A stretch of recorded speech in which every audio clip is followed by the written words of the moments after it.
Hello বন্ধুরা, কেমন আছো? আশা করি ভালো আছো, সুস্থ আছো আর সাবধানে আছো। আবারও একটা নতুন ভিডিও তোমাদের সামনে নিয়ে চলে এলাম। আর ভিডিওটা খুব শুনছি কথা, কালকে রাত্রিবেলায় ভিডিও দেখলাম অনেকের, তাদের একই কথা হচ্ছে। মানে মানুষ হচ্ছে বলে ফেললেই হলো, একটা সব কিছুর সামঞ্জস্য আছে, তাহলে আর এই কথাটা উঠতো না। আমি একটা মানুষকে আর একটা মানুষের সঙ্গে যখন জুড়ব, তখন আমি আগে দেখব যে মানুষটার সত্যি ঠিক কি না। আমি আমি কাকে নিয়ে বলতে এসেছি অবশ্যই বলছি, সেটা হচ্ছে সন্দীপ। সন্দীপের যে কাকু এসেছিল, কাকুর যে মেয়েটি এসেছিল, তো সন্দীপ কিন্তু বারবার বলেছে কাকু কাকিমা আর বুনু, কাকু কাকিমা আর বুনু। তোমরা যে বাড়ির ভিডিওগুলো দেখো, বারবার বলেছে কিন্তু কাকু কাকিমা বুনু। বা হোটেলে যখন স্নান করছিল তখনও তাই, কাকু কাকিমা বুনু এ কথাটা বলেছে। নিশ্চয় বুনু আর বউ হতে পারে না, হ্যাঁ অনেক সময় হয়, তবে বয়স তো দেখতে হবে, বয়সের কত ডিফারেন্স। আর যখন তখন যাকে তাকে দিয়ে জুড়ে দেওয়াটা ঠিক না। এই সোশ্যাল মিডিয়াতে এই জন্যই মানুষ মানে আত্মীয়রা মুখ দেখাতে চায় না। আমাদের যে আত্মীয়রা গর্ব করে যে মুখ দেখাবে, যে দেখো আমি, মানে যারা ডেলি ব্লগ করে তারা যে গর্ব করে মুখ দেখাবে যে আমি অমুকের বাড়ি এসেছি দেখো, বা আমি ওই অমুকের পরিচিত দেখো, সেটাও ভয় পায়, সেটাও ভয় পায় রীতিমতো। আর তখন সেই মানে ভিডিও যারা করে তারা কিন্তু বলে যে আমাদের বাড়িতে অমুক মানুষটা এসেছে, সেই মানুষটা মুখ দেখাতে চাইছে না। কেন বলে? এই কারণগুলোতেই বলে। আর তখনই বলে কিছু কন্ট্রোভার্সি মানুষ যে হ্যাঁ কেউ আসেনি, যদি আসতো মুখ দেখাতে পারতো। যেমন সন্দীপ হোটেলে খেতে গিয়েছিলো, একটা লেডিস পার্স দেখা গেছিলো, তো বারবার বলা হয়েছিল কেন মেয়েটির মুখ দেখানো হলো না, কেন মেয়েটির, কারণ মেয়েটি অনিচ্ছুক ছিল এই কারণেই, তাহলে তার সঙ্গে জড়িয়ে দিত। দেখা যায়নি ওই লেডিস পার্স দেখা গেছে, ওই পার্সকে নিয়ে কত কাটাচেরা হলো। মেয়েটির যদি সত্যি মুখ দেখা যেত, তাহলে মেয়েটির বোধহয় বিয়ের খুব সমস্যা হতো। যেমন এই সোনামণির হবে, সোনামণি একটা বাচ্চা মেয়ে, বাবা মার সঙ্গে একটা আত্মীয়র বাড়ি, বলতে আত্মীয় বলতে শুধু রক্তের সম্পর্ক হলেই যে আত্মীয় হয় তা না, আত্মার সঙ্গে বন্ধন হলেই তাকে আত্মার আত্মীয় বলে। সেহেতু ঘুরতে এসেছে একটা বাড়িতে, সেখানে সে ঘুরতে এসে বিপদে পড়ে যাওয়ার মতো, ঘুরে ফিরে দিব্যি হেসে খেলে চলে গেল। চলে যাওয়ার পরে কি হলো, এখন কথা উঠছে যে সেই সোনামণির সঙ্গে নাকি সন্দীপের বিয়ে দিবে। হায় ভগবান, কেউ কাউকে ছাড়ছে না। এই তোমরা একবার যারা বলছো তারা আরেকটু ভেবে বলো, কারণ মেয়ে মানুষ তো ফট করে বললে তার পরবর্তীতে চলার রাস্তাটা খুব কঠিন হয়ে যাবে। এই সোনামণির মা বলতে বাবা যে কাকুর সঙ্গেও কিন্তু সন্দীপের মাকে জুড়ে দেওয়া হয়েছিল। যখন কৃষাণুর বার্থডে হয় তখন কিন্তু সন্দীপের মা সামনে দাঁড়িয়েছিল আর এই কাকু পিছনে ছবি তুলেছিল দাঁড়িয়ে, মানে সেটাকেও জুড়ে দেওয়া হয়েছিল কাকুর সঙ্গে নাকি সন্দীপের মায়ের কোনো সম্পর্ক আছে। আজ হলো মেয়েকে নিয়ে এসে বিপদ, তাহলে মা বাকি থাকলো কেন? মাকেও জুড়ে দিতে পারতো। মানে যাকে তাকে যখন তখন জুড়ে দিয়া। আর একটা কথা উঠেছে যে এটা দালালের মুখ থেকে এসেছে যে তোমার শুধু নিতেই জানে, দিতে জানে না। সন্দীপরা জামা কাপড় নিয়েছে, মানে কাকুরা জামা কাপড় দিয়েছে প্রত্যেককে, তাহলে এদেরকে দিয়েছে কিনা তোমরা জানো? হ্যাঁ জানি। যখন কাকুরা আসে তার 2 দিন আগে সন্দীপ বলেছিল ঘর বাড়ি পরিষ্কার করব, ওর মুখেও কিন্তু এসেছিল কথাটা যে কোন আত্মীয় আসবে, ঘর বাড়ি পরিষ্কার করার কথা। তো যাই হোক, যেদিন ঘর বাড়ি বললো আমাদের বাড়ির 2 দিন পর আত্মীয় আসবে, আমাদের একটু ঘর বাড়ি ঠিকঠাক করতে হবে, আমরা যেমনই থাকি না কেন বাড়িতে, আমাদের আত্মীয় আসলে একটু বাড়িঘরটা ঠিকঠাক করতে হয়। সেই সময় মাতে আর সন্দীপ আর কৃষাণু 3 জন মিলে কিন্তু বাজারে গিয়েছিল আর শাড়ি দেখছিল, বললো আত্মীয় আসবে তার জন্য মানে দিবে সেই জন্য। তো সেখানে শাড়িটা দেখিয়েছিল। হ্যাঁ, বাজার করে আসার পরে দেখিয়েছি কিনা আমারও ঠিক মনে পড়ছে না, কারণ আমিও দুদিন স্টপ দিয়েছি, নেটের সমস্যা চলছিল, তার ভিতর ভিডিও আমি দিতে পারিনি, আর আমি দুদিন স্টপ করেছিলাম। সে তার ভেতর দেখিয়েছিল কিনা আমার ঠিক মনে পড়ছে না, কিন্তু বাজারে কিনতে গেছিলো সেটা আমি দেখেছি। তো যাই হোক, যদি না জানি না আমি বলে দিই যে দেখিনি, যেমন আমি বাজার করে আসার পরে দেখিয়েছি কিনা আমার এটা ভাই মনে পড়ছে না, কিন্তু বাজারে গিয়ে যে শাড়ি কিনছিল সেটা দেখিয়েছে। তারপরে গেল আর একটা কথা, সন্দীপ। হ্যাঁ, সন্দীপের ওই জিনিসটা আমারও ভাই কালকে খারাপ লেগেছে, যেটা হচ্ছে প্রথমেই ক্যামেরা খুলে তুমি কিন্তু বলেছো যে আমি কত কাজ করছি, কত কাজ করছি, কত কাজ করছি। ভাই একটু কাজ করো, একটু কাজ করো, কথাগুলো খারাপ মনে করো না, খারাপ বলছিও না। মায়ের বয়স হয়েছে, তুমি একটু লেজা তো এ তো না বারুন, আগেকার যেমন বারুন থাকতো, বারুন দিয়ে ঘর ঝাড়ু মারতে না প্রচুর কষ্ট হতো নিচু হয়ে, আর এখন তো লেজা হয়ে গেছে, দাঁড়িয়ে দাঁড়িয়ে ঘর মুছো আর দাঁড়িয়ে দাঁড়িয়ে তোমার ঘর ঝাড় দাও। তো ঝাড় দিয়ে আর মোছার কাজটা ভাই তুমিই করতে পারো, ওটা কন্টেন্টও হয়ে যাবে আর মায়ের একটু খাটনিও কম হবে।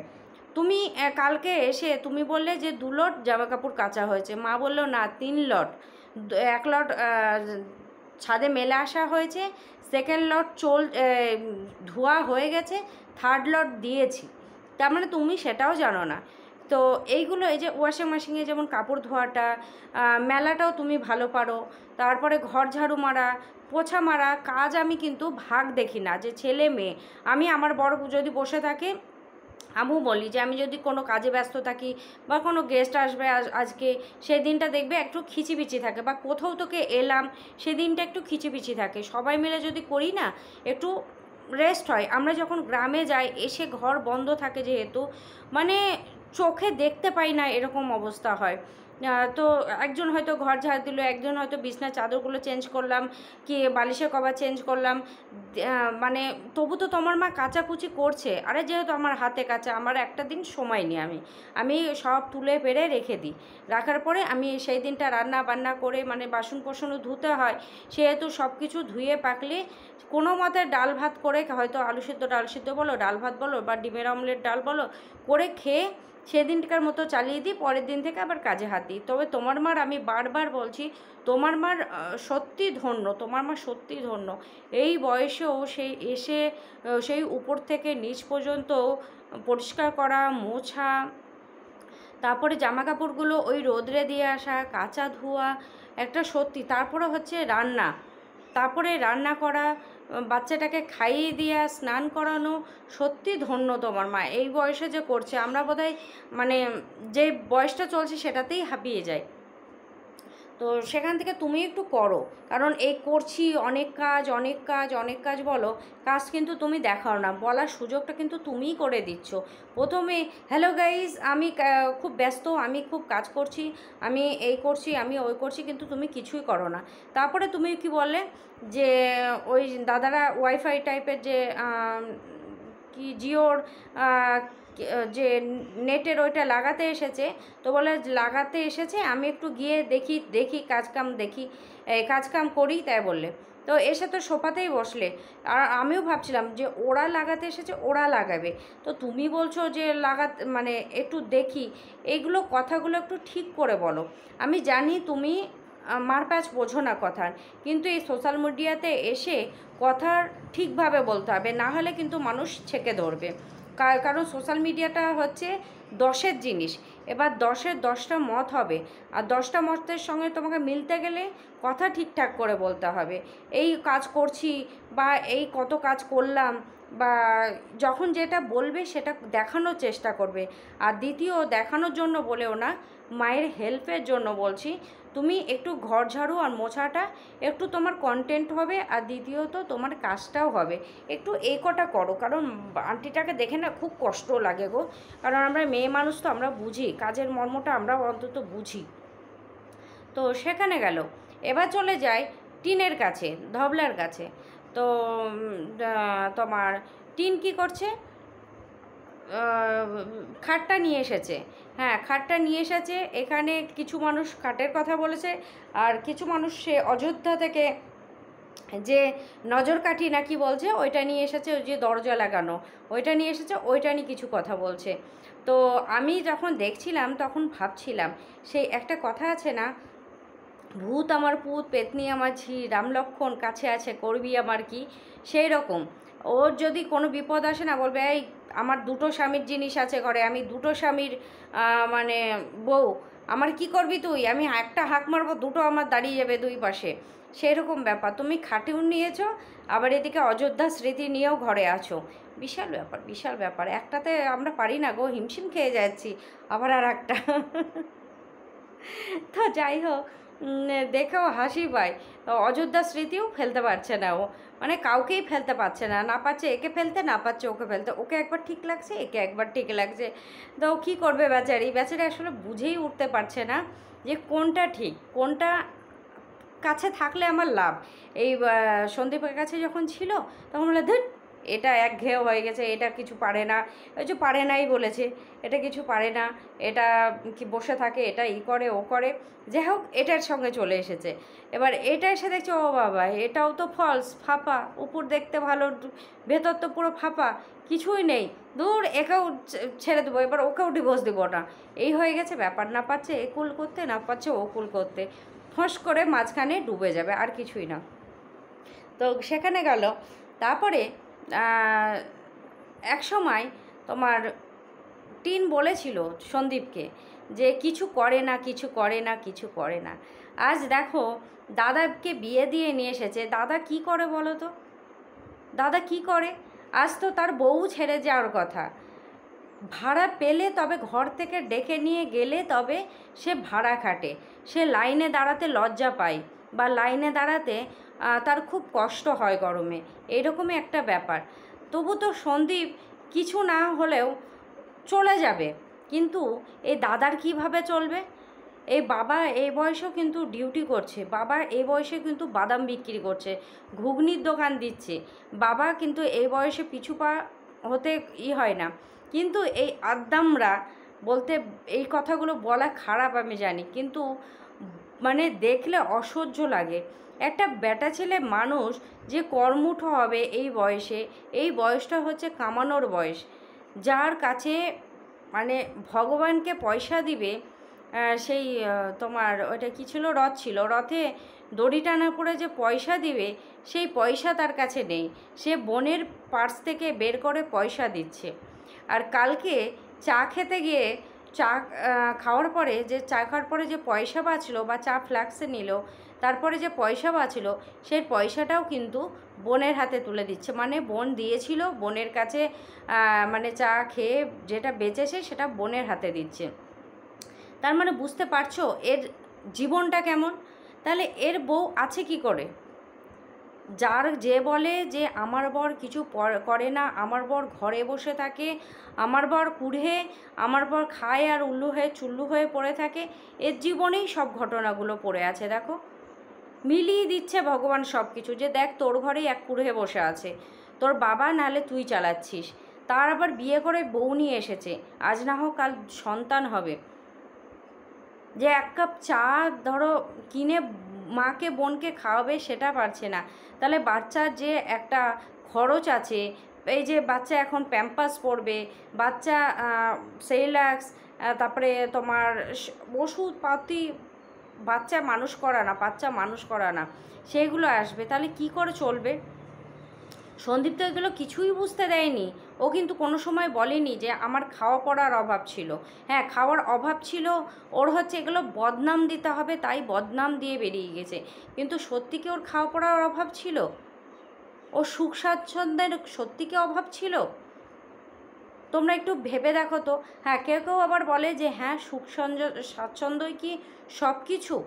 না, সুখ স্বাচ্ছন্দ্যই সব কিছু না, কিন্তু কিছু কিছু সময় আমাদেরকে একটা জিনিস মানিয়ে নিতে হয়, যে কোনো একটা জিনিস মানিয়ে নিতে হয়, সব কিছু পরিবারে সমান থাকে না। হ্যাঁ আবার কাউরি কাউরি সমান আছে, কিন্তু আমি তো বলি সবসময় কিছু না কিছু একটা দানা হলেও কম থাকবে, একটা দানা হলেও কম থাকবে। আজ ওই যে সবথেকে যে আমির, তারও কি কম নেই, কম কিছু নেই? নিশ্চয়ই আছে, তারও কম কিছু আছে, খোঁজ নাও, দেখো কিছু না কিছু তার ঘরেও অশান্তি আছে। তাহলে এই মেয়েটা অশান্তির ভয়ে বেরিয়ে চলে এলো বাবার বাড়ি। বাবার বাড়িতে এসে দেখছে যা ইনকাম করছে তা আধাই চলে যাচ্ছে, সে এক অশান্তি। সেজন্য চলে গেল কোথায়? ফ্ল্যাটে। ফ্ল্যাটে গিয়েও আর এক অশান্তি হবে ওর। সেই মানুষগুলোই তো ফ্ল্যাটে এসে বসে থাকবে। তাহলে অশান্তি কোথায় থেকে দূর হচ্ছে? কোথায় থেকে দূর হচ্ছে? আর যে ও একটা কাঠের যে আলমারি টাইপের নিয়েছে, সেটা বলছে আমার পুরো পরিবারের জামা কাপড় এঁটে যাবে। পুরো পরিবারটাকে আমি বুঝলাম না। মা, বৌদি, দাদা, বাবা, ও ও ঠাম্মি তো ভেঙে পালালো। ঠাম্মি তো মানে ছেড়ে দে মা, কেঁদে বাঁচি এরকম, পিছন দিকে তাকিয়েও দেখলো না। ঠাম্মির সাথে একটা কিছু হয়েছে যেটা আমরা বুঝতে পারছি না, জানছি না। ঠাম্মির সাথে একটা কিছু হয়েছে। ঠাম্মি কারণ এই বয়সে বৌমা বসে ভিডিও করছে আর ঠাম্মি দিনরাত্রি রান্না করে বেড়াচ্ছে। ওর মায়ের ফোনের নেশা দেখেছো? ওর মায়ের যেন ফোন দিলে আর কিচ্ছু চায় না। এই ভাঙাটিন যে ওয়াইফাই বসিয়েছে, আশা করি ওয়াইফাইটা ওই বাড়ি চলে যাবে। তাহলে এবার নেট কত মেরে খরচ করবে? আর নেটের যা জিবি এখন চলছে, তাহলে এবার এর মা এবার ঠেলাটা বুঝবে। মানে রান্না করতে করতে মোবাইল, রান্না বসিয়ে এসে মোবাইল, তোমার 24 ঘন্টা যেন মোবাইল ছাড়তেই পারে না। ভাত বাড়ছে, হাতে মোবাইল, ভাত এইভাবে দিচ্ছে, হাতে মোবাইল, ভাত এইভাবে দিচ্ছে। মানে মোবাইলের দিকে তাকিয়ে আছে, ভাত এইদিকে দিচ্ছে, থালায় দিচ্ছে না নিচে পড়ছে সে নিজেই জানে না।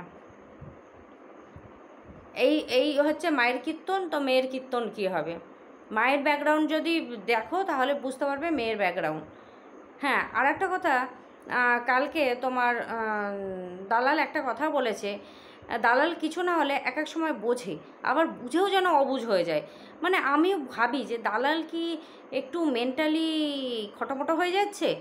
কারণ তোমরা দেখবে ও এই সন্দীপকে ভালো বললো, আবার এই সন্দীপকে খারাপ বললো, এই ধবলাকে ভালো বললো, আবার এই ধবলার নামে দুর্নাম শুরু করে দিল, এই মন্দিরাকে ভালো ভালো ভালো ভালো বললো এক ভিডিওতেই, আবার পরেক্ষণ আবার দিল গুতা ষাঁড়ের মতো।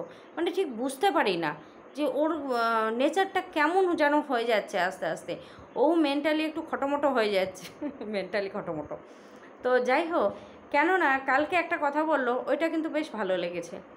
যে মানে বুঝেছে এতদিন পর যে ছেলের পিঠের তলা থেকে শীতের সময় তুই যে বেডটা নিয়ে চলে এলি, সেটা তুই নিয়ে চলে এলি ছেলেকে কষ্ট দিয়ে। কালকে এই বিড়াল পোষ্যটাকে সেই সোফাটা নিয়েও চলে এলি। বিড়াল পোষ্যটা কীভাবে তাকিয়েছিল, আরে ভগবান তুই এতদিনেও বুঝলি। এই জিনিসগুলো বললে না হাসি পায় ভেতর থেকে। এতদিনে বুঝলি, প্রত্যেকটা মানুষ বুঝে বুঝে বলে বলে পাগল হয়ে গেল যে ওর ভেতর কোনো মায়া দয়া কিচ্ছু নেই। ও শুধু নিজেরটা ভালো বোঝে, নিজের স্বার্থ ছাড়া কিচ্ছু জানে না। ও না কাউরি কথা শুনে, না কাউকে গুরুত্ব দেয়, না কাউকে ভালোবাসে, না কাউরি কোনো কিছুর দাম দেয়। আজ যদি ওর কথায় বলছি বাচ্চাকে নিয়ে আসে, যদি বাচ্চা বিনিময়ে কেউ যদি বলে কিছু দিব, ও বাচ্চাকে হ্যাঁ দিয়ে দিবে, ও বাচ্চাকে দিয়ে দিবে। ওর এইটা কোনো ব্যাপারই না। বা ও যদি বলে যে আমি এই বিনিময়ে একটু এটা চাই, ও সঙ্গে সঙ্গে দিয়ে দিবে। ও এমনই একটা মানুষ। এতদিনে আজ যা হোক এইটুকু চিনেছি। ও যে বাড়ির গণ্ডিতে ছিল না, সন্দীপের একটা হাতের মুঠোয় ছিল। কারণ ওই সন্দীপই জানে ওকে ট্র্যাগল করতে গেলে, ওকে আয়ত্তে রাখতে গেলে কি কি করতে হবে। ওই জন্য ওর হাতে টাকা দিত না। কেন দিত না? সন্দীপ একমাত্র জানে। বলে না যে যাকে নিয়ে সংসার করে সে তার মর্ম বোঝে। সন্দীপ কেন টাকা দিত না? ওই জন্যই। কারণ যে ইনকাম করছে, কথায় কথা বলছি, স্বামী স্ত্রী দুজনেরই অধিকার। সে স্বামী ইনকাম করলেও স্বামী স্ত্রীর অধিকার, স্ত্রী ইনকাম করলেও দুজনেরই অধিকার। তাহলে দুজনের যখন অধিকার, তাহলে সন্দীপ কেন নিজের হাতের মুঠে সব রাখতো বলো? নিজের হাতে মুঠে এই কারণেই রাখতো যে ও পেলেই খরচ করে দিবে, পেলেই উড়িয়ে দিবে। এই একটা ব্যাপার।